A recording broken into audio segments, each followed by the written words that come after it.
شهر رمضان الذي أنزل فيه القرآن۔ میرے اسلامی بھائیو، آج ہم نے 15واں پارہ تراویح میں سنا ہے اور یہ 14ویں پارے سورہ نحل کی ایک آیت ہے۔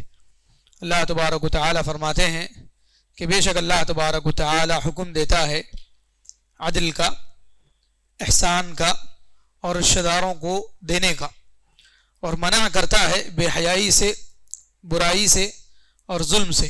وہ تمہیں نصیحت کرتا ہے تاکہ تم نصیحت حاصل کرو، عبرت حاصل کرو، اور اللہ تبارک و تعالیٰ کے عہد کو پورا کرو جب تم کوئی عہد کرو، اور تاکید کے بعد قسموں کو نہ توڑو، اس حال میں کہ تم نے اللہ تبارک و تعالیٰ کو ان قسموں پر کفیل اور ضامن بنایا ہے۔ بے شک اللہ تبارک و تعالیٰ تمہارے اعمال کو، تمہارے کاموں کو اللہ تعالیٰ جانتا ہے۔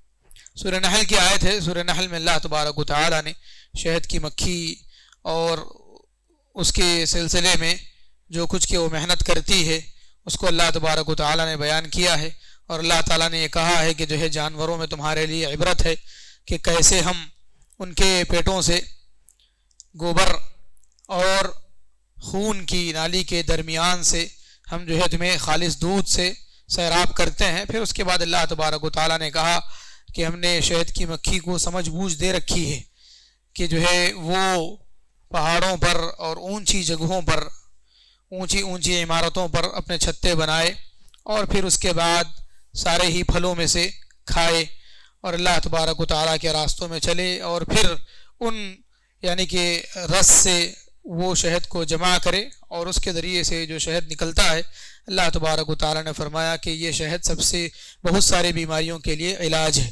تو اسی مناسبت سے سورت کا نام سورہ نحل ہے، شہد کی مکھی۔ تو اللہ تبارک و تعالیٰ نے شہد کی مکھی میں شفا رکھی ہے۔ شہد کی اللہ تبارک و تعالیٰ نے شہد کی مکھی کی جو محنت دیکھی اور اس کی صفائی اور پاکی کو اللہ تبارک و تعالیٰ نے دیکھا، تو اللہ تبارک و تعالیٰ نے اسی کے نام سے اس سورت کو موسوم کیا۔ آدمی جو ہے یعنی کہ دوسروں کو نفع دینے کے سلسلے میں آدمی جتنا کوشاں ہو اتنا اس کے لیے بہتر ہے، اور جو چیز لوگوں کو فائدہ دینے والی ہوتی ہے وہ باقی بھی رہتی ہے، اور جو چیز بیکار ہوتی ہے، جو چیز فائدہ نہیں دیتی، اللہ تبارک و تعالیٰ اس کو ختم کر دیتا ہے۔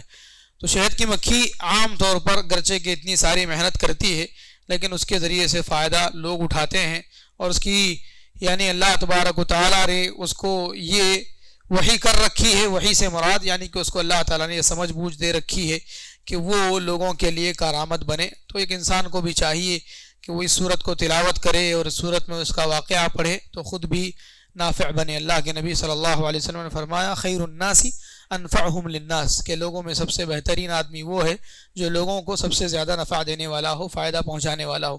سب سے زیادہ فائدہ پہنچانے والا آدمی ہی سب سے بہترین آدمی ہے۔ تو اس لیے ہر آدمی کو چاہیے کہ انفرادی طور پر ہو یا اجتماعی طور پر ہو، اس کو چاہیے کہ وہ لوگوں کے لیے مفید بنے، نافع بنے، نقصان دہ نہ بنے، اور اگر اس کے ذریعے سے فائدہ نہیں ہو سکتا ہے تو اپنے نقصان سے لوگوں کو بچا کے رکھے، لوگوں کو نقصان نہ دے اپنے طرف سے، اور یہی سب سے بہترین انسان ہے۔ المسلم من سلم المسلمون من لسانہ ویدہ، بہترین مسلمان وہ ہے جس کی زبان اور اس کے ہاتھ سے لوگ محفوظ رہیں۔ تو اسی صورت کی آیت ہے جو عموماً ہم لوگ خطبے میں سنتے ہیں۔ خطبہ ثانیہ میں جو ہے یہ آیت عام طور پر پڑھی جاتی ہے اور اسی کے ساتھ خطبہ ختم ہوتا ہے۔ اللہ تبارک و تعالیٰ 3 چیزوں کا حکم دیتے ہیں اور 3 چیزوں سے منع کرتے ہیں۔ اللہ تعالیٰ کہتے ہیں کہ عدل، بے شک اللہ تبارک و تعالیٰ عدل کا حکم دیتا ہے۔ عدل کا ایک معنی انصاف ہے، جو عموماً کہ مشہور ہے کہ عدل کا معنی انصاف ہے کہ حقدار کو اس کا حق دیا جائے۔ عدل کا ایک معنی اعتدال ہے کہ آدمی میانہ روی اختیار کرے، دنیاوی معاملات میں بھی، دینی معاملات میں بھی۔ صرف دینی یعنی دنیاوی معاملات میں اعتدال مراد نہیں ہے، دینی معاملات میں بھی اعتدال مقصود ہے۔ اعتدال سے مراد یہ ہے کہ آدمی یعنی نہ ہی کسی کی شان میں غلو کرے، نہ کمی کرے، نہ خلو کرے، درمیانی راہ اختیار کرے۔ اللہ تبارک و تعالیٰ نے امت وسط جو کہا ہے کہ یہ امت جو ہے درمیانی امت ہے، اور وسط کا ایک معنی بہترین امت، وسط کا ایک معنی معتدل امت، کہ اس کے جتنے بھی عقیدے ہیں اہل سنت والجماعت کے عقیدے سارے اعتدال پر مبنی ہیں۔ جیسے اللہ تبارک و تعالیٰ نے مسلمانوں کو بہت سارے عقیدوں میں میانہ روی کا عقیدہ دیا ہے اللہ تعالیٰ نے۔ جیسے یہودیوں نے کہا کہ جو ہے عیسیٰ علیہ السلام کیا ہیں؟ عیسیٰ علیہ السلام ابن الزنا ہے، ولد الزنا ہے، نعوذ باللہ. اور عیسائیوں نے عیسیٰ علیہ السلام کو کیا کہا؟ اللہ کہا یا اللہ کا بیٹا کہا.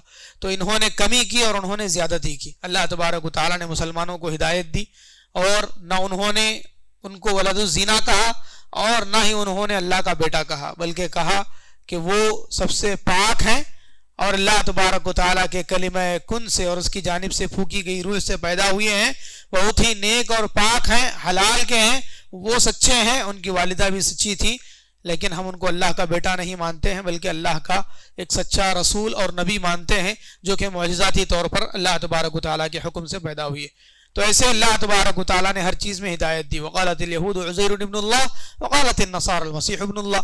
یہودیوں نے کہا کہ عزیر اللہ کے بیٹے ہیں اور عیسائیوں نے کہا کہ عیسیٰ اللہ کے بیٹے ہیں. اللہ تبارک و تعالیٰ کہتے ہیں کہ ذالک قولہم بافواہہم یضاہئون قول الذین کفروا من قبل. ان سے پہلے کے کافروں کی بات کی وہ کیا کہہ رہے ہیں؟ ان سے پہلے کے کافروں کی باتوں کی نقل کر رہے ہیں. وہ قاتلہم اللہ، اللہ برباد کرے ان کو، انا یؤفکون، کہاں وہ بھٹکے جا رہے ہیں. تو اللہ تبارک و تعالیٰ نے ان دونوں کے درمیان مسلمانوں کو ہدایت دی. عزیر کو انہوں نے صالح نیک بندہ مانا، عیسیٰ علیہ السلام کو اللہ کا نیک بندہ اور اللہ تبارک و تعالیٰ کا رسول مانا، اور اللہ تبارک و تعالیٰ کا نہ انہوں نے بیٹا جانا اور نہ ہی اللہ تبارک و تعالیٰ کے ساتھ انہوں نے شرک کیا. تو اس طریقے سے اللہ تبارک و تعالیٰ نے امت کو میانہ روی والی امت بنایا. اور ایسے بہت ساری چیزوں میں ہیں، جیسے آپ اگر ابھی کے نئے عقیدوں میں دیکھ لیا جائے تو یعنی کہ عقائد میں سے ہے کچھ لوگوں نے حضرت علی کی شان میں غلو کیا. کسی نے کہا کہ حضرت علی جو ہے وہی سب سے پہلے خلیفہ ہیں، کسی نے کہا کہ وہی نبی ہیں، اور کسی نے کہا کہ وہی الہ ہیں.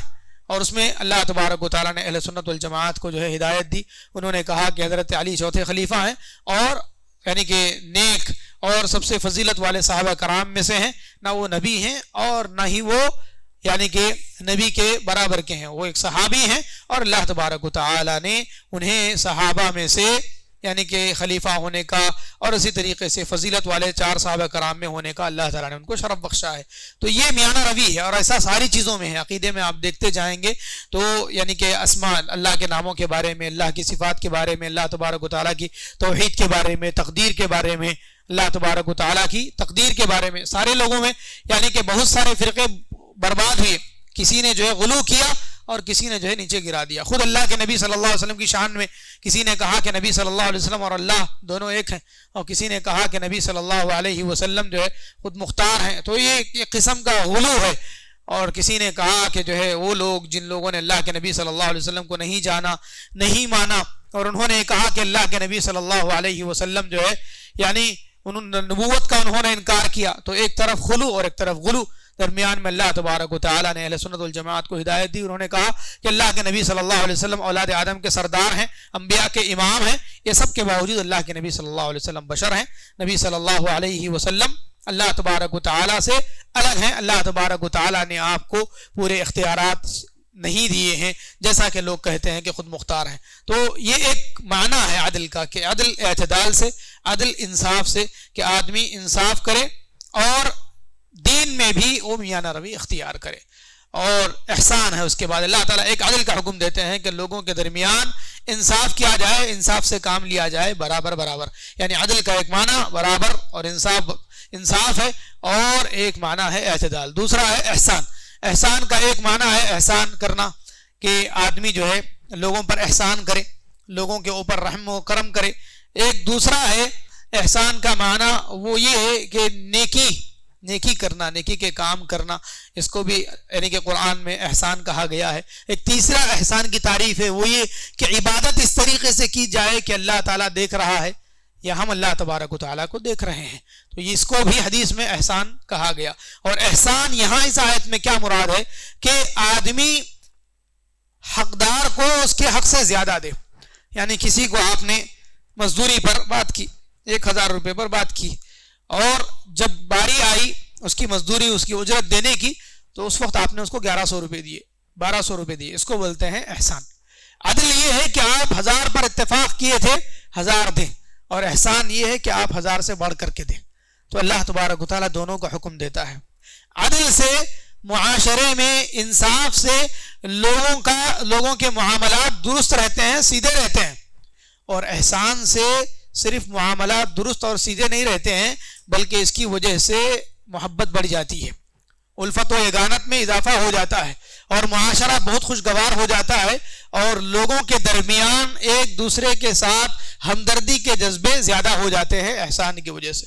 تو عموماً یعنی عدل تو سب کرتے ہیں لیکن اللہ تبارک و تعالی عدل کا بھی حکم دیتے ہیں اور احسان کا بھی حکم دیتے ہیں کہ آدمی انصاف تو کرے ہی لیکن انصاف کے ساتھ ساتھ انصاف سے بڑھ کر کے دے۔ اگر کوئی آدمی اس کے پاس کام کرتا ہے اور اس کو اس نے اتفاق کیا تھا کہ اتنا دیں گے، اس سے زیادہ دینا یہ احسان ہے، اور جتنا اتفاق ہوا تھا اتنا ہی دینا یہ انصاف ہے۔ اللہ تبارک و تعالی انصاف کا بھی حکم دیتا ہے، احسان کا بھی حکم دیتا ہے، برابر نہیں برابر سے مزید دینے کا اللہ تعالی حکم دیتا ہے۔ پھر تیسرا حکم ہے ایتاء ذی القربہ، رشتہ داروں کو دینے کا، جبکہ احسان کے اندر دینے کا معنی آ گیا ہے، احسان کے اندر دینے کا معنی آ گیا ہے، اس کے باوجود اللہ تبارک و تعالی نے رشتہ داروں کے ساتھ حسن سلوک کی تاکید کے طور پر یہ بات کہی کہ دینا یہ عام ہے لیکن رشتہ داروں کو دینا یہ خاص ہے کہ آدمی رشتہ داروں کا خیال رکھے۔ اسی لیے کہتے ہیں کہ جو ہے احسان کرنے والے، یعنی آپ گاؤں کے لیے شہر کے لیے احسان کرنے والے ہوں، آپ حقیقی محسن نہیں ہیں جب تک کہ آپ اپنے رشتہ داروں پر احسان کرنے والے نہ ہو جائیں۔ خود رشتہ داروں پر جب ہم احسان نہیں کرتے تو ہمارا احسان لوگوں کے لیے تو عام ہے لیکن ہمارے احسان سے ہمارے رشتہ دار محروم ہیں تو یہ احسان مکمل احسان نہیں ہے۔ اس لیے کہ ہمارے احسان کے اور ہمارے دینے کے، ہماری عطا کے سب سے زیادہ مستحق خود رشتہ دار ہیں۔ تو اللہ تبارک و تعالیٰ نے یہ تین چیزوں کا حکم دیا کہ جو ہے اللہ تعالیٰ عدل کا حکم دیتا ہے، احسان کا حکم دیتا ہے اور رشتہ داروں کو دینے کا، اور تین چیزوں سے اللہ تعالیٰ منع کرتا ہے، اور وہ ہے بے حیائی، برائی اور ظلم۔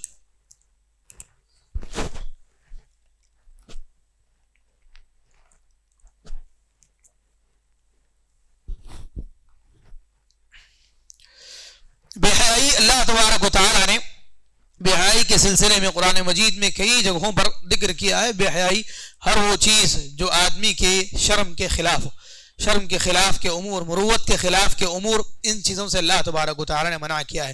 اللہ کے نبی صلی اللہ علیہ وسلم فرمایا اذا لم تستحی فاصنع ما شئت، اگر تمہارے پاس شرم نہیں ہے تم جو چاہے کرو، تمہارے پاس اگر شرم نہیں ہے جو چاہے تم کرو۔ تو اسی کے مناظر ہیں جو آپ دیکھتے ہیں کہ یہ شرم و حیا سے عاری ہونے کی علامتیں ہیں کہ آدمی ایسے ایسے کام کرے جو شرم و حیا اور مروت کے خلاف ہیں۔ مثال کے طور پر وہ لوگ جو برتن میں ہاتھ دھونے کو برا سمجھتے ہیں، برتن میں ہاتھ دھونے کو برا سمجھتے ہیں، ٹھیک ہے، کیوں؟ اس لیے کہ یہ مروت کے خلاف ہے، یہ عادت کے خلاف ہے۔ اسی طریقے سے بڑے بیٹھے ہوں تو چھوٹوں کا ان کے برابر میں بیٹھنا یا ان کی طرف پیر کر کے بیٹھنا، یہ سب چیزیں عام طور پر مروت کے خلاف سمجھی جاتی ہیں، جبکہ یہ چیزیں چھوٹی چھوٹی ہیں، لیکن جب بے حیائی عام ہو جائے، بے شرمی کے کام عام ہو جائیں تو اس وقت شرم کا جو درجہ ہوتا ہے وہ کم ہوتا جاتا ہے۔ اسی کا نتیجہ ہے کہ یہ جو چھوٹے چھوٹے کام جس کو برا سمجھا جاتا تھا، یہ تو چھوٹے کام اپنی جگہ رہ گئے، اس سے بڑے اور برے کام منظر عام پر آنے لگے اور لوگوں کے شاشات، لوگوں کی اسکرینوں پر جو ہے ابھی چلنے لگے کہ بے حیائی کے وہ کام جس کو آدمی کبھی سوچ بھی نہیں سکتا ہے، دیکھ بھی نہیں سکتا ہے، لیکن وہ گھروں میں آ گئے، اور اس بے حیائی کو مذاق کے نام پر یا پھر وقت گزاری کے نام پر یا دل کی تسلی کے نام پر لوگوں نے جائز سمجھ لیا، جبکہ یہ سب کی سب بے حیائی کی شکلیں ہیں۔ اور یاد رکھیے تاکید کے ساتھ کہ اللہ تبارک و تعالیٰ کو بے حیائی کے کام کبھی بھی پسند نہیں ہیں۔ اللہ تبارک و تعالیٰ نے جہاں بھی بے حیائی کا ذکر کیا ہے عموماً دو شرطوں کی اللہ تعالیٰ نے، یعنی کہ وہاں پر ضرور اللہ تعالیٰ نے ذکر کیا ہے، وہ ہے ما ظہر منہا وما بطن، ظاہر ہو باطن ہو، ظاہر ہو باطن ہو۔ تو باطنی بے حیائی اس کو بھی اللہ تعالیٰ پسند نہیں کرتے، چاہے جائے کہ آدمی ظاہری طور پر ٹی وی پر یا موبائل فون پر یا اس کے سوشل میڈیا اکاؤنٹس پر ایسے بے حیائی کے کام کرے، چاہے وہ کسی بھی قسم کی بے حیائی ہو۔ اور اللہ تبارک و تعالیٰ نے اس کو نہ دنیا میں جائز کیا ہے نہ آخرت میں جائز ہے، نہ دنیا میں ہے نہ جنت میں ہے نہ جہنم میں ہے۔ اور سیدھے جہنم میں اللہ تبارک و تعالیٰ نے کیا کہا؟ جہنمیوں کی چمڑی بدلائی جائے گی، جہنمی جب جل جائیں گے، پورے طریقے سے چمڑا جل جائے گا، ان کی چمڑی بدلائی جائے گی پھر بھی، اور جنتیوں کے بارے میں اس سے پہلے میں نے بات بتائی ہے کہ جنتیوں کے بارے میں کیا کہا اللہ تعالیٰ نے، شراب حرام ہے، شراب دی جائے گی، ریشم حرام ہے، ریشم دیا جائے گا، ٹھیک ہے، اور اسی طریقے سے سونا حرام ہے، سونا دیا جائے گا، لیکن ننگا پن حرام ہے، یہاں بھی حرام ہے وہاں بھی حرام ہے۔ اللہ نے کپڑوں کا ذکر کیا ہے، یلبسون من سندس و استبرق متقابلین، کہ وہ لوگ دبیز ریشم کے کپڑے پہنیں گے، وہ لوگ قیمتی ہار پہنیں گے، پہنے کپڑے پہننے کا ذکر کرتے ہیں اللہ تعالیٰ جنت میں۔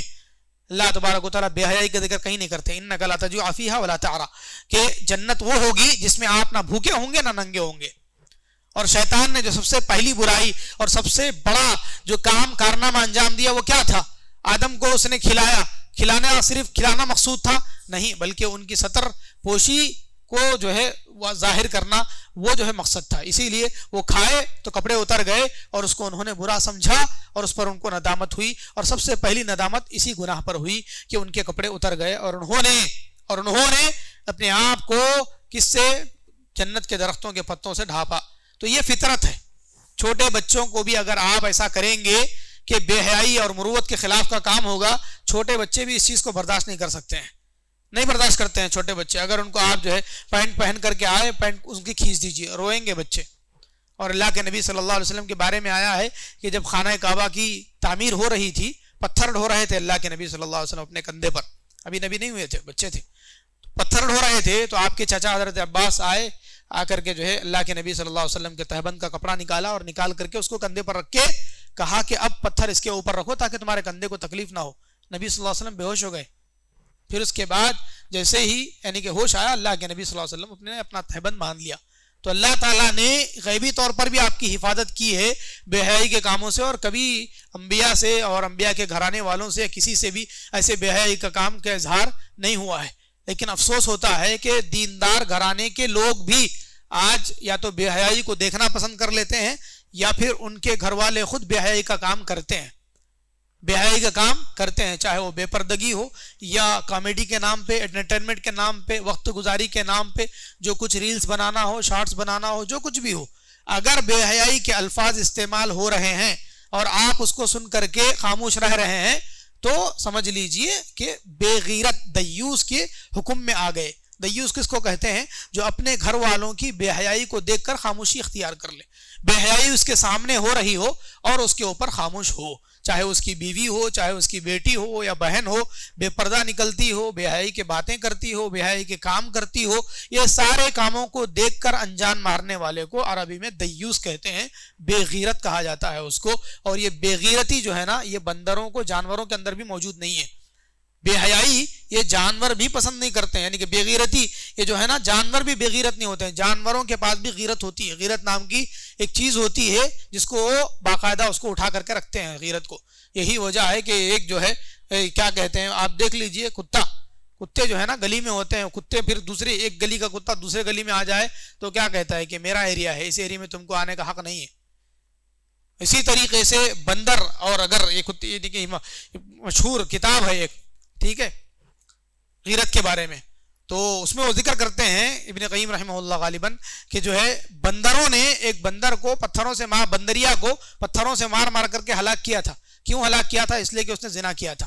بے غیرتی ان کو بھی پسند نہیں ہے، بے حیائی ان کو بھی پسند نہیں ہے۔ ایسے بہت سارے آپ خود جانوروں کے اندر بھی شکلیں دیکھ سکتے ہیں۔ اور اس سے بڑھ کے آپ دیکھیں کہ جانور بھی بدلنے کا نہیں سوچے، جانور بھی اپنی فطرت پر ہیں آج تک بھی۔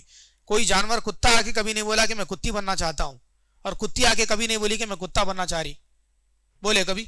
گھوڑا آ کے کبھی بولا، یا پھر بکری بولی کہ میں نہلانا چھوڑ دیتا ہوں میں، ٹھیک ہے؟ بلی نے کبھی کیا کہا کہ میں میاں میاں بول کے تھک گئی ہوں، ابھی سے میں میاں میاں نہیں بولوں گی، بولے کبھی جانور؟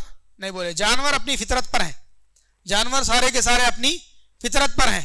اور کتا کا کتا بنا ہوا ہے، وہ گدھا گدھے کا گدھا بنا ہوا ہے، لیکن انسان ہے جس کو اللہ نے مرد بنایا وہ عورت بننا چاہتا ہے، اور جس کو اللہ نے عورت بنایا وہ مرد بننا چاہتی ہے۔ جانوروں سے بھی گیا گزرا کام ہے یہ، اس لیے کہ جانور بھی اپنی فطرت پر ہیں۔ درخت ہوا دے رہے ہیں، پانی پیاس بجھا رہا ہے، پانی نے کبھی نہیں کہا کہ میں بہنا چھوڑ دوں گا، ہواؤں نے کبھی یہ نہیں کہا کہ ہم چلنا چھوڑ دیں گے، اور جانوروں نے کبھی یہ نہیں کہا کہ ہم جانور بن کے تھک گئے ہیں، اب انسان بننا چاہتے ہیں ہم، ٹھیک ہے؟ فطرت پر ہے، اتنا فطرت پر ہے کہ ابھی کچھ حال میں دیکھا میں ایک منظر، وہ منظر کیا ہے، لوگ صبح صبح کتوں کو لے کے باہر جاتے ہیں۔ کیوں جاتے ہیں؟ پتا کیا میں تو پتا چلا کہ کتا جو ہے باہر ہی کرتا ہے، اپنی قضاء حاجت جو ہے وہ جو اس کی فطرت ہے نا قضاء حاجت باہر کرنے کی، وہ باہر ہی کرتا ہے، گھر میں نہیں کرتا ہے وہ، اسی لیے ان کو باہر لے کے آنا پڑتا ہے۔ کیا مطلب ہے اس کا؟ اس کا مطلب ہے کہ کتا بھی اپنی فطرت پر ہے، تم اپنی فطرت پر نہیں ہو۔ کتا بھی اللہ نے جو اس کو بیان یعنی کہ بتایا تھا، اسی لیے کتوں کو لے کے دیکھیں آپ، صبح صبح لے کے چلتے رہتے ہیں کہ وہ سنگتے رہتا ہے یہاں تک کہ جب اس کو اپنی مانوس جگہ مل جاتی ہے تو اپنے قضاء حاجت سے فارغ ہوتا ہے۔ یعنی کتا بھی اپنی فطرت نہیں بدلا، بدلے تو کون بدلے؟ یہی انسان بدلنا چاہتے ہیں۔ انسان چاہتے ہیں کہ کتے بنے، یا پھر کتا چاہتا ہے کہ کتی بنے، کتی چاہتی ہے کہ کتا بنے، مطلب مرد چاہتا ہے کہ عورت بنے، عورت چاہتی ہے کہ مرد بنے۔ تو یہ شکلیں ہیں جو اللہ تبارک و تعالیٰ نے حرام کی ہیں بہر صورت۔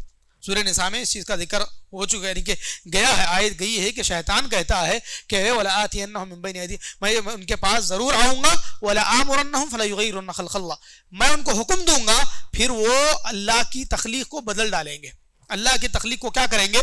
بدل ڈالیں گے۔ شیطان نے جو وعدہ کیا تھا اللہ تعالیٰ سے، وہ وعدہ شیطان ابھی پورا کروا رہا ہے لوگوں سے، کہ عجیب بات ہے کہ مرد ٹخنے کے اوپر کپڑے پہننے کے بجائے عورتیں ٹخنے کے اوپر کپڑے پہن رہی ہیں، مرد کٹنگ کرانے کے بجائے عورتیں کٹنگ کروا رہی ہیں، اور کیا کیا بے حیائی کی اتنی ساری شکلیں مردوں کی ذمہ داری ہے۔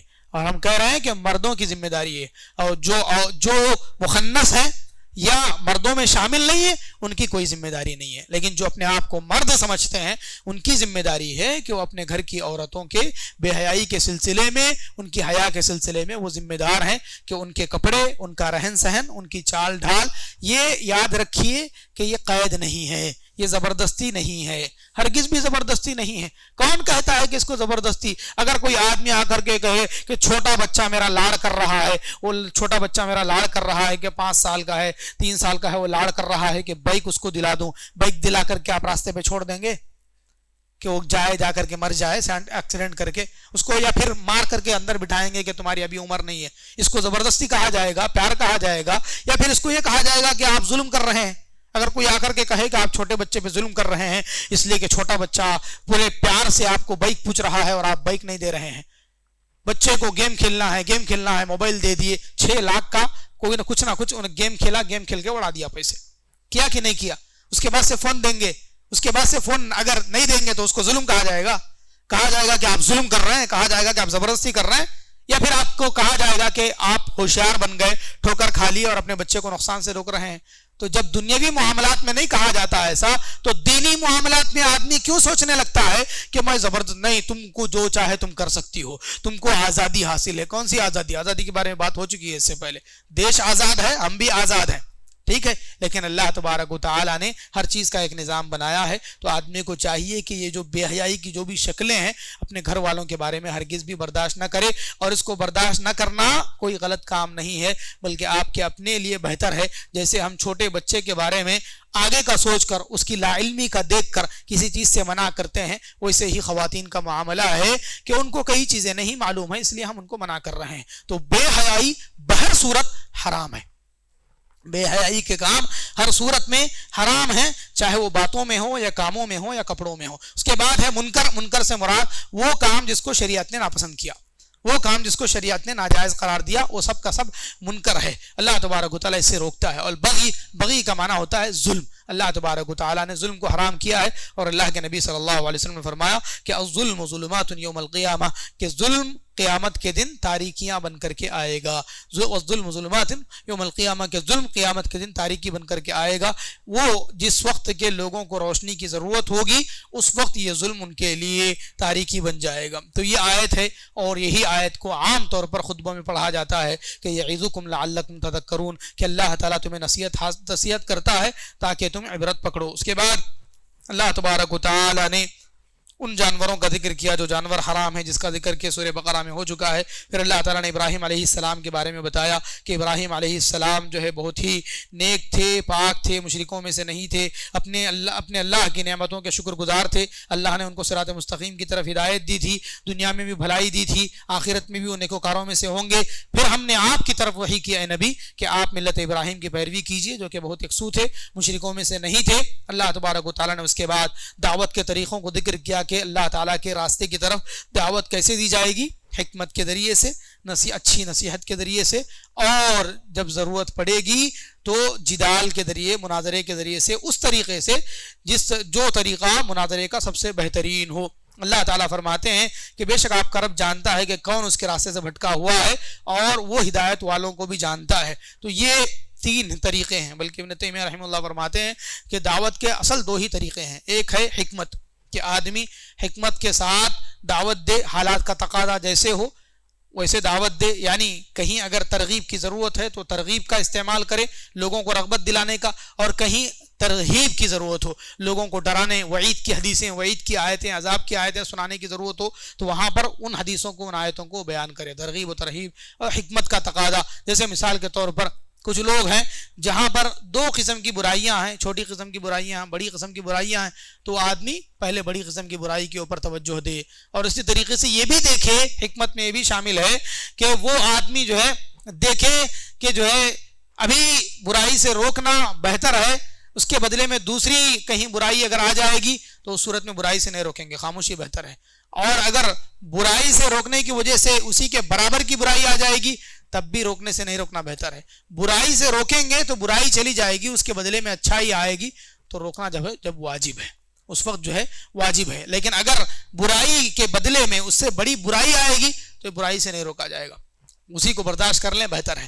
اسی طریقے سے برائی کے بدلے میں اگر اس کے جیسی برائی آ جاتی ہے تو اس صورت میں آدمی اجتہاد کرے گا کہ کون سی برائی زیادہ جو ہے بری ہے، زیادہ نقصان دہ ہے، اس سے وہ روکے گا. اور اسی طریقے سے اچھی نصیحت، اور آدمی کو چاہیے کہ اچھی نصیحت میں وہ نصیحت کرے جو آدمی کے دل کے قریب ہو، یعنی اس کو ثواب کی اور اس پر نعمتوں کی اور جنت میں اس کے لیے خوشخبریوں کی، آخرت میں اس کے لیے بڑے بڑے انعامات کی، ایسی چیزوں کے ذریعے سے. اس کے بعد اللہ نے کہا کہ وجادلہم باللتی ہی احسن، آپ ان کے ذریعے ان کے پاس اگر کبھی مناظرے کا موقع آ گیا، جھگڑے کا، تو اس انداز میں آپ مناظرہ کیجئے، اپنی حجت قائم کیجئے جو سب سے بہترین انداز کی ہو. پھر اللہ تبارک و تعالیٰ نے فرمایا کہ آپ صبر کیجئے، اور صبر کرنا بغیر اللہ تعالیٰ کی توفیق کے ممکن نہیں ہے. آپ ان کے اوپر غمگین بھی نہ ہو، اور جو وہ لوگ چالیں چل رہے ہیں ان کے بارے میں اپنے دل میں تنگی بھی محسوس نہ کریں. یہی نصیحت امت کو ہے کہ صبر کریں اور لوگوں پر غمگین نہ ہو.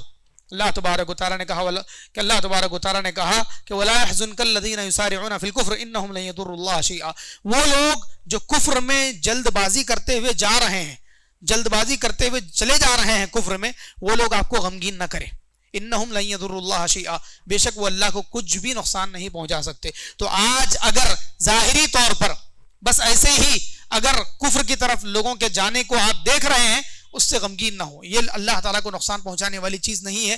لیکن آدمی کو چاہیے کہ وہ اپنے گھر والوں کو، اپنے خاندان والوں کو وہ کفر سے بچانے کی کوشش کرے، الحاد سے بچانے کی کوشش کرے، اور اسی طریقے سے شرک سے بچانے کی کوشش کرے. اللہ تبارک و تعالیٰ کی مدد ایسے ہی لوگوں کے ساتھ ہے. ان اللہ مع الذین اتقوا والذین هم محسنون. بے شک اللہ تبارک و تعالیٰ تقوی والوں کے ساتھ ہے اور نیکوکاروں کے ساتھ اللہ تبارک و تعالیٰ ہے. اس کے بعد سورہ بنی اسرائیل ہے، 15ویں پارے کی پہلی سورت، جس میں اللہ تبارک و تعالیٰ نے اسراء کے واقعے کا ذکر کیا ہے. اسراء کہتے ہیں رات میں چلانے کو. اللہ تبارک و تعالیٰ نے مسجد حرام مکہ مکرمہ سے مسجد اقصیٰ تک، جو کہ 40 دن کا سفر ہے، یہ 40 دن کا سفر اللہ تبارک و تعالیٰ نے صرف ایک رات میں کروایا.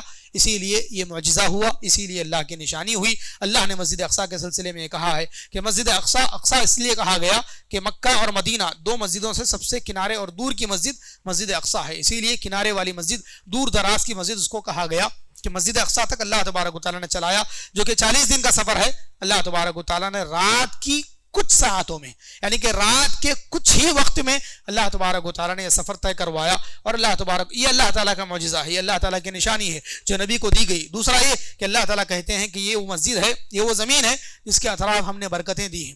برکتوں سے مراد اللہ تبارک و تعالیٰ نے وہاں پر قدرتی طور پر، زمینی طور پر بھی برکت دی ہے، اور اللہ تبارک و تعالیٰ نے وہاں پر علم اور نبوت کے اعتبار سے بھی برکت دی ہے کہ اس زمین میں بہت سے انبیاء اور رسول آئے، اور بہت سے انبیاء اور رسول ابھی بھی آرام، یعنی کہ ابھی بھی ان کی قبریں وہاں پر جو ہے موجود ہیں. تو اللہ تبارک و تعالیٰ نے فرمایا کہ ہم نے اس زمین میں برکت دی ہے، اور برکت یعنی کہ زمینی اعتبار سے برکت دی ہے. پھر بنی اسرائیل کے بارے میں اللہ نے کہا کہ تم لوگ جو ہے زمین میں 2 مرتبہ فساد کرو گے، اور 2 مرتبہ یعنی کہ تم کو جو ہے پیس دیا جائے گا. اور دونوں مرتبہ ان کے ساتھ ایسا ہو چکا ہے بخت نصر کے زمانے میں. اور اسی طریقے سے حضرت داؤد علیہ السلام نے طالوت کے ساتھ مل کر کے جالوت کو قتل کیا تھا. اور اسی طریقے سے یعنی کہ یہودیوں کا جو قتل عام ہوا تھا وہ مراد ہے. اللہ تعالیٰ نے ان کو یہ کہا ہے کہ اگر تم ایسا دوبارہ کرو گے تو دوبارہ ہم تم کو پیس دیں گے. اور ایسے ہی ہوا کہ وہ تیسری مرتبہ جب وہ اللہ کے شکر گزار نہ بنے، ایمان والے نہ بنے، تو مسلمانوں نے اللہ کے نبی صلی اللہ علیہ وسلم کے بعد حضرت عمر رضی اللہ تعالیٰ عنہ اللہ تعالیٰ نے مسلمانوں کو ان کے اوپر غلبہ دیا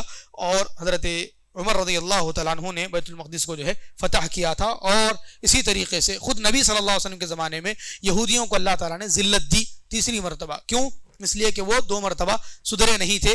تو اللہ کے نبی صلی اللہ علیہ وسلم کے زمانے میں یہودیوں کو جلا وطن کر دیا گیا, یعنی مدینے سے نکال دیا گیا. یہ ان کے لیے ایک ذلت تھی. اور اس کے بعد بیت المقدس پر اللہ تبارک و تعالیٰ نے حضرت عمر رضی اللہ تعالیٰ عنہ کے دور خلافت میں فتح و کامرانی سے اللہ تعالیٰ نے ان کو ہموار کیا. اس کے بعد اللہ تبارک و تعالیٰ نے تقریباً وہ لوگ جو لوگ کے نیک بندے ہیں ان کو اللہ تبارک و تعالیٰ نے بہت سارے احکامات سے نوازا ہے. لوگوں کو چاہیے کہ ان احکامات کو جو ہے یعنی کہ پڑھیں اور اس کا خیال رکھیں. وہ رکوع شروع ہوتا ہے آیت نمبر 23 سے لے کر کے تقریباً یعنی پورا مکمل رکوع آیت نمبر 39 تک. اس میں جو ہے اللہ تبارک و تعالیٰ کئی چیزوں کا حکم دیتے ہیں.